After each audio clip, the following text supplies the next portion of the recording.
ปบมาปะกันวันนี้ก็ตะลงกับวันที่17แล้วกันเนาะ17เมษาวันนี้เป็นวันปากเดินนะกันเนาะว่าปากผีวันนี้ปากเดินผูกปากวันวันหือกับปากสัปดาห์จ้ะก็มาปบมาปะกันแล้วศรัทธาญาติโยมรายการตอนเจ้าอีนะประวัติจะเป็นอาจารย์พระครูอภิวัฒนวิกรมก็ดีท่านอาจารย์พระครูสังขารหลักธนอัตก็ดีต้นโตแห่งตุลุงก็ดีเป็นรายการขวัญใจของคุณลูกเจ้า คุณเฒ่าคุณแก่เนาะคุณที่เป็นมีอายุอย่างตุลุงเนี่ยตื่นมาแต่ตอนตีหนึ่งปลายตีสองนะกูรีกูจอมาดึงไข่มันแจงอยู่ฮะเนาะรับมาหยิบหนึ่งก็พอนาฬิกามาดึงไข่ตื่นไข่ลุกพอออกบางคุณก็จะเป็นอย่างเอี้ยเนาะมันนอนบ้าไข่รับไปเนาะก็ลุกมาฟังแก่งอมแก่เงากันไปศรัทธาญาติโยมทั้งหลายดีกว่าอยู่เปล่าๆดีกว่าเฮากึดเตลิดเปิดเปิ้งไปตันใดฟังรายการนี้ไปเนาะรายการตุลุงนี่มันแต่พองลิ่นพองตุลุงก็มาดีน้ำจะได้ดุได้กล่าวได้ว่ามยังไผมันติตวายหมายจ้าไผเนาะอยู่กันอย่างปีอย่างน้องตักตายกันปินกันเองบึดก็โทรกันมาเอกะนะขอปินกำลังจิตกำลังใจในยามนี้เนาะในยามนี้ที่เฮาได้อยู่กับหอกับเฮินกับบ้านกับจองอยู่กับลูกกับเต่ากับลูกกับหลานพร้อมหน้าพร้อมตากันเป็นอันหนึ่งอันเดียวด้วยความสามัคคีสมานสามัคคีก็กลุ่มลุ่มลาเป็นน้ำหนึ่งใจเดียวกันไปศรัทธาญาติโยมทั้งหลายวันนี้ก็มาปบมาปะกันเป็นรายการแหลกตีรายการสดเนาะโอ้วันนี้สมบูรณ์กูอย่างเน้อญาติโยมทั้งหลายสมบูรณ์อย่างตัวลุงก็สถานีนี่เปิดทับทั้งหมดตี2กึ่งมาละนะดีตึง2สถานีตึง96ก็ดี91ก็ดี91นะอุตเตอ2สถานีก็เปิ้นก็คู่กันไป104เดี๋ยวตักตายกันเด้อตักตายสถานีก่อนเนาะแล้วจะมาไหว้พระกันนะกะวันนี้ก็ตักตายสถานีแม่ข่ายใหญ่เฮาเนาะสถานีวิทยุท้องถิ่นคลื่นพระพุทธศาสนาและจริยธรรมจังหวัดเชียงใหม่ FM 96 เมกะเฮิรตซ์เนาะ 96.0 โดยมูลนิธิพระบรมธาตุเจ้าดอยสุเทพออกอากาศที่ห้องส่งวัดยางกวงโดยมีท่านพระครูปลัดสุรเดชสิริสุวรรณโนครูบาเจ้าวัดยางกวงขอบคุณตั้งตุปีอารุณ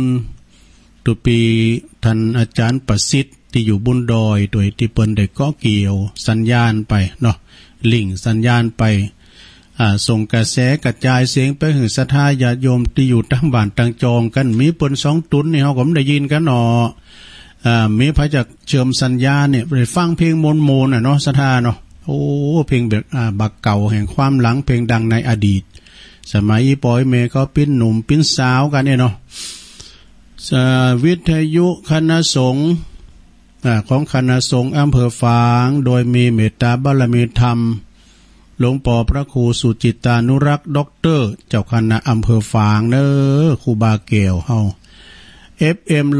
100.25 เมกะเฮิรตซ์ตั้งอยู่ที่วัดพระบาทอุดมนำบ่อสาวาสำนักวิปัสสนาเปิ้นก็เกี่ยวสัญญาณไปปิ้นตีเรียบร้อยนะส่งกระแสเสียงไปถึง3อำเภอบ่ว่าจะเป็นอำเภอแม่อายก็โดยมีเมตตาบารมีธรรมหลวงพ่อพระครูวิธานธรรมโสพลหลวงพ่อเจ้าคณะอำเภอแม่อายวัดแม่อายหลวงนะพี่น้องไตมีจะหลายที่หันตุลุงเคยไปนอนแล้วดอกไม่สุงค่าแล้วก็เมตตาบารมีธรรมหลวงพ่อพระครูสติธรรมาภิรักษ์เจ้าคณะอำเภอชัยปราการวัดป่าไม้แดงสิ่งก่อ3อำเภอเนี่ยได้ยินครอบคลุมหมดเนาะฟังกันอย่างสบายแล้วก็สถานีเพื่อการศึกษาพระพุทธศาสนาและวัฒนธรรม FM 104.50 เมกะเฮิรตซ์วัดฝายหินจังหวัดเชียงใหม่ โดยเมตตาบารมีธรรมอาจารย์ท่านพระครูสมุวิสุวัตวรกิจโจอันนี้เปิ้นเป็นพระเจ้าหน้าที่เปิ้นลุกตื่นขึ้นมาควบคุมโดยตนเองเด้อนะขอกราบไหว้สาเมตตาบารมีธรรมอาจารย์พระครูนะครับเนอะแล้วก็ยังมีสถานีวิทยุดีนาเรดิโอตั้งอยู่ที่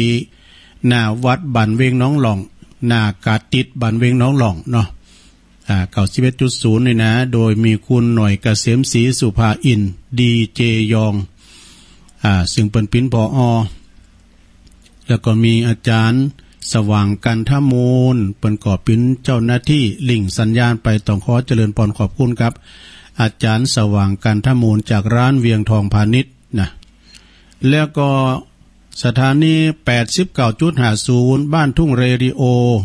อำเภอสันป่าตองเนอปออุดมพุทธวงศ์นะเปิ้นก็หับสัญญาณตั้งแต่เวลานี้ปิ้นต้นไปแล้วกำเดียวก็จะมีทั้ง2สถานีก็คือสถานีแดนดินถิ่นล้านนาตั้งอยู่ที่บ้านโฮงงัวตำบลนำบ่อโลงอำเภอสันป่าตองคุณรุจิสมบัติอันนี้103.50 เนอะจะเริ่มหับสัญญาณตั้งแต่ตี 4จนถึง 7 โมงฟังธรรมกันอย่างจุใจแล้วก็สถานี 106.25 มนเสียงธรรมจากแม่เจียมแล้วก็คืนสีขาวเพื่อชาวประชาที่เพิ่นฟังจากระบบออนไลน์ด้วยเนาะขอบคุณกุสถานีเนอขอบคุณเจ้าหน้าที่ด้วยเอาละเนาะตักตายเอ่ยแป๊ดดังเจ้าของสถานีไปปิ้นตีเรียบร้อยตอนนี้ไปตุลุงก็จะนำไหวพระเกินเด้อสถาตื่นจืนกันขึ้นมาแล้วบ่ไม่ลงบางเขาไม่ลงโอนเขา ตื่นจืนขึ้นมาก็ไหวพระสวดมนต์โดยการเน้อเพื่อความเป็นสิริเป็นมังกรเป็นมงคลเนาะกับตนกับตัวกับขอบกับครัวกับลูกกับหลานอยู่ดีมีสุข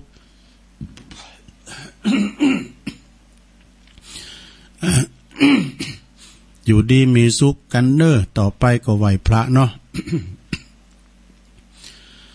อะระหังสัมมาสัมพุทโธภะคะวาพุทธังภะคะวันตังอภิวาเทมิสวากขาโตภะคะวะตาธัมโมธัมมังนัมมัสสามิสุปฏิปันโนภะคะวะโตสาวกสังโฆสังฆังนะมามิ นะโมตัสสะภะคะวะโตอะระหะโตสัมมาสัมพุทธัสสะ นะโมตัสสะภะคะวะโตอะระหะโตสัมมาสัมพุทธัสสะนะโมตัสสะภะคะวะโตอะระหะโตสัมมาสัมพุทธัสสะ อิติปิโสภะคะวะอะระหังสัมมาสัมพุทโธวิจาจาลานาสัมปันโนสุขะโตโลกวิทูอนุตตโลปุริสะธัมมาสาลาธิสัทธาเทวมนุสสานังพุทโธภะคะวะติสวากขาโตภะคะวะตาธัมโมสันติติโกอากาลิโก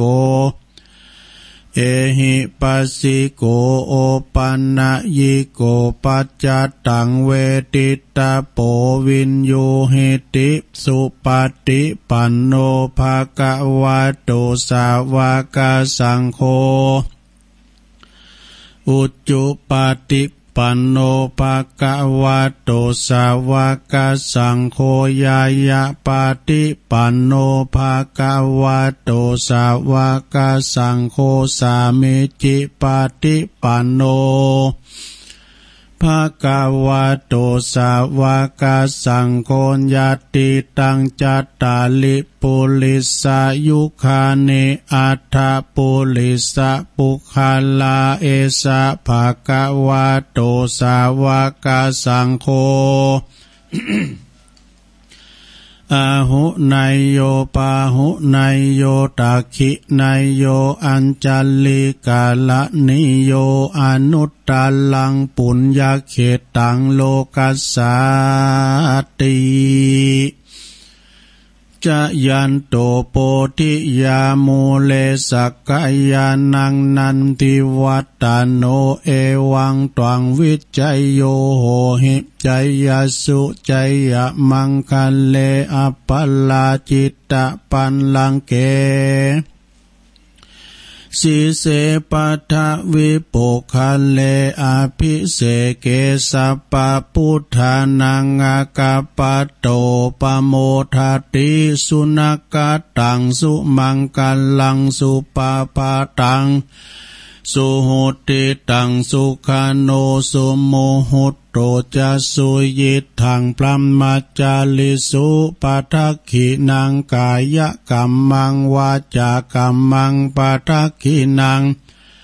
ปัทขินังมโนกัมมังปณิติเตปัทขินาปัทขินานิกาตวานะละพันตเถปัทขิเนสัพพิติโยวิวาจันตุสัพพะโลโกวินาศตุมาเตภวัตวันตรายโยสุขิติกายุโกภวะอภิวาตานาสิลิสานิจังวุตาปัจจายโนจัตตารโอธรรมาวัฏันติอายุวันโอสุขังปะลังเอาแล้วศรัทธาญาติโยมทั้งหลายเนาะ บรรดาหมู่เฮาเจ้าขาดทั้งหลายก็ได้สวดมนต์เข้าเฝ้าพระพุทธเจ้าเหมือนกันหมดเนาะ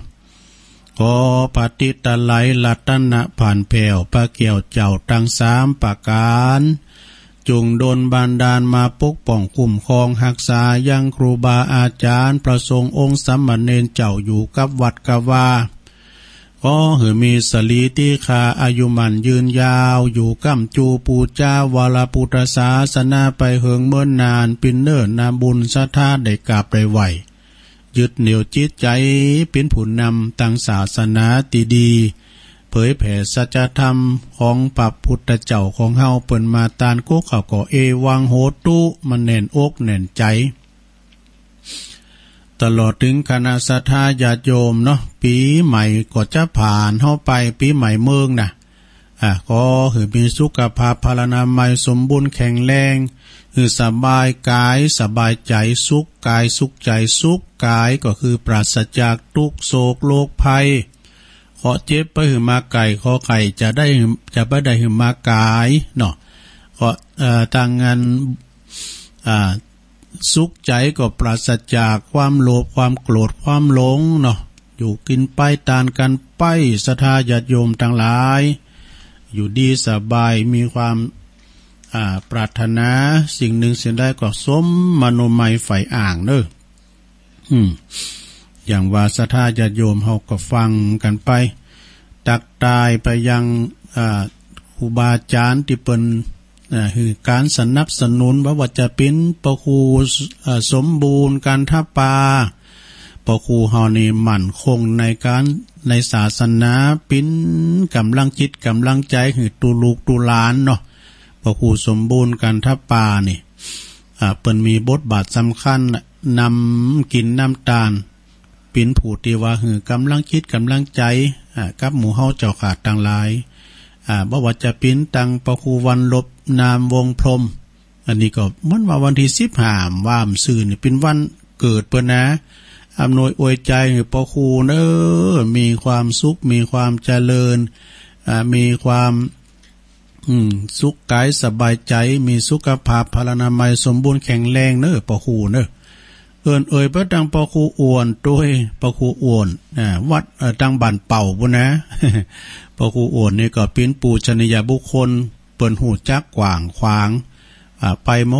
ดเดี๋ยวนี้อยู่กับหอกับเฮินไปฟังตุลุงเขาไปนะเปิ้นว่าคือกำลังใจอยู่เบื้องหลังโล ขอบคุณพระครูโอนเด้อปีนานเจ็ดสีก็ดีนะปีนานเจ็ดสีนี่เปิ้นเป็นมรรคนายกน่ะนักปราชญ์ทำทันนึงเลยนี่นะอู่เก่าเว้นตาลยังได้เป็นโคศกเป็นหูจักครูบาอาจารย์หลายเหมือนกันนะปีนานจรูนก็ดีเอ่ยมาตังแม่บุญปันอูบค่ำนี่แม่บุญปันอูบค่ำนี่เปิ้นอยู่บ้านจังกระดาษสันปัดตองเปิ้นเป็นแม่บุญธรรมของพระอาจารย์เอาหลักปัญโยนันตัวเนาะได้ตักตายเป็นหมื่นละหลายฐานเนาะแม่บุญปันในศพเตี้ยก็มีจอมแจงก็มีนะแม่บุญปันเนี่ยจือเป็นเหมือนกันนะเนาะแต่แม่บุญปันอูบค่ำนี่เป็นอยู่สันปัดตองหลายฐานหลายคู่เนาะเอ่ยมาปอบุญธรรมเขาก็ดี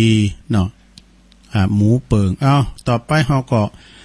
สถาเปิ้นมาฟังกันหนักกันหลายตุลุงห่วมก่อนนี้ตังโยมที่เปิ้นอยู่เสาหินน่ะเสาหินสีโบบานน่ะโยมฟองคำที่วงคำบอกว่าอันแฟนรายการตุลุงมีหลายเนี่ยไอ้ดเฮาก็ลืมไปว่ามันเป็นภาษาฝรั่งน่ะเพราะว่า IMF เนี่ยก็ใจนะ FBI ก็ตำโหนดนี่แหละเอาไปมาคือได้ว่าเป็น FC ว่ะนะแฟนรายการหลายโทรหาเขาถึงเนี่ยตุลุงเนี่ยโทรหาเต็กไหนก็แห้วเต็กไหนก็ได้ แต่มื้อก็ปันโอกาสกันเนาะศรัทธาเนาะโคตรกันมาเนี่ยคุณเฮาศรัทธาญาติโยมทั้งหลาย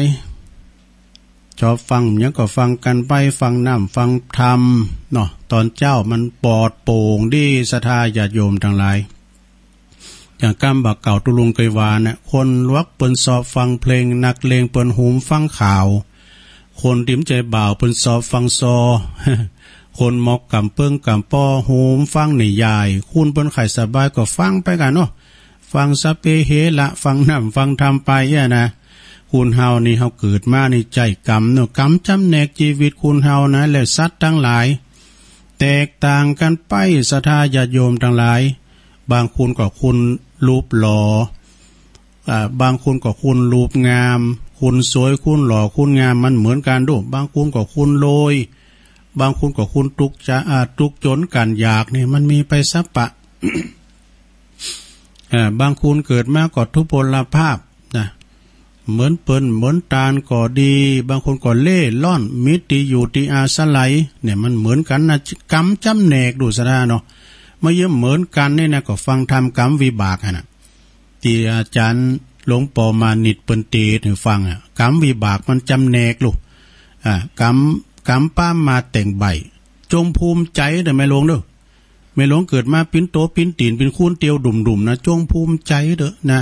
เปิ้นนี่หายหรือเฮาเกินอีน่ะเฮาเอาเปิ้นที่เปิ้นดอยหรือเฮาน่ะมาเต็ดอกเต็ดใจนะการเฮาคิดว่าโอ้ก็เฮายังมาตุกเลยอันนั้นยังเป็นเศรษฐีนะเฮาเอาคูณที่มังมีเลยเฮามาเต็ดใจมันเต็ดได้เอาอยู่ไปวันๆอีก็ดีแล้วบางคนนี่เปิ้นไล่ที่อยู่เป็นคุณสัญจรเนี่ยเนาะไปอยู่ปื้นโคปื้นลาวสะพานรับนอนไปปิ้นตีนะเปิ้นก็ยังอยู่ได้ปิ้นคุณเตียวดุ่มเสาะว่าหากินขอกับพี่น้องเจ้าบ้านตามกาดตามลีไปเป็นคุณไหลสัญชาติก็มีนะเนาะฉะนั้นกรรมป้ามาแต่งใบเนี่ยคุณเฮาในปฏิวาเนาะเกิดมาบุญกองดินเหมือนกันหมดนะไปเกิดบุญเมืองฟ้าเกิดมาบุญกองดินเหมือนกันหมดแล้วก็กินบุญกองอาหารเนี่ยบางคนนี่นะศรัทธาจะยงกินบุญกองไข่ยะก็มีนะคุณรักอยากไล่เขียนใจเนี่ยยมไปพอรอในวิทยุในทีวีบางคนนะคุณคว้าเอาทั้งไข่ยะอันใดดีกินก็กินไปนะดูเพิ่นประทังชีวิตไปนะอันนั้นเป็นลุดป่นแล้วมีหนี้มีสินสักอย่างที่เปิ้นปาถุงแล้วก็ตบมือไปแบะนะอันนั้นเป็นลุดป่นละมีทกสมีอย่างสักอย่างเอาอย่างดีกินอาหารขับได้มันลำจอพักกาดนี่มันลำเลยนะจอพักปังไอ้ก้ามผูกแต่ว่าเฮากินบุญกองอาหารเนี่ยใครอยากกินเนี่ยก็ทำกินไปกันมีเนี่ยก็กินไปในโรงเด้อจะไปเก่งการกินนะ จะไปกินลาบกูคาบกินลาบกูมือเนี่ยโอ้ไปไวเฮ็มใดโหนะไปยัดชะตั้งไว้เด้อทำงานบุญกองเงินนะบัดเดี๋ยวนี้เปิ้นได้พักงานกันหมดศรัทธาญาติโยมเปิ้นตกงานกันปินดีอินดูว่าเปิ้นว่าตัว กระดานวางหมดนาทีวันที่17วันนี้นะตุลุงจะได้เยอะกล่าวอยู่พวกวัดน้องเจดีย์บ่เปิ้นทรงน้ำครูบาปอเป่งโพธิโกซึ่งเปิ้นเป็นปอครูบา3ครูบาครูบาวัดน้ำบ่อหลงอินทจักรรักษาครูบาเจ้าพรหมาพระมจักโกวัดพระบาทตากผ้าครูบาคำพีระวังโสค่ะครูบาคำนะคำพีละวัดประทาดอยน้อยนะ3ตุนเปิ้นเป็น3ปีน้องเนาะครูบาปอเป่งนี่เปิ้นเป็นปอของครูบาอาจารย์ถึง3เนี่ยเนาะ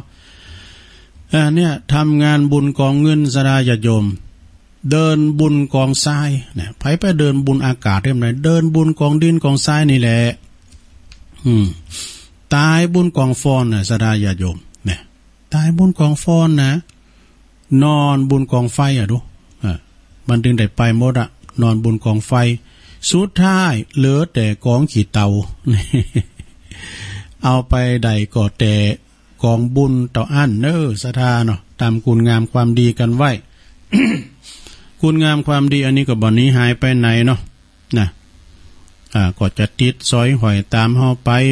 ตลอดเวลาคือเฮาเจ้าขาดทั้งหลายก็ได้ทำบุญกระทำเป็นกันไปเปิ้นกินเปิ้นทานก็หอมกินหอมทานกันไปศรัทธาญาติโยมทั้งหลายวันนี้นี่ก็มีศรัทธาแม่พ่อสมศักดิ์แม่เพ็ญขาวเตี้ยเปิ้นก็ทำบุญเป็นเจ้าภาพอุทิศบุญกุศลแผ่พายย้ายบุญไปหายังจิตตดวงวิญญาณของพ่ออุ้ยน้อย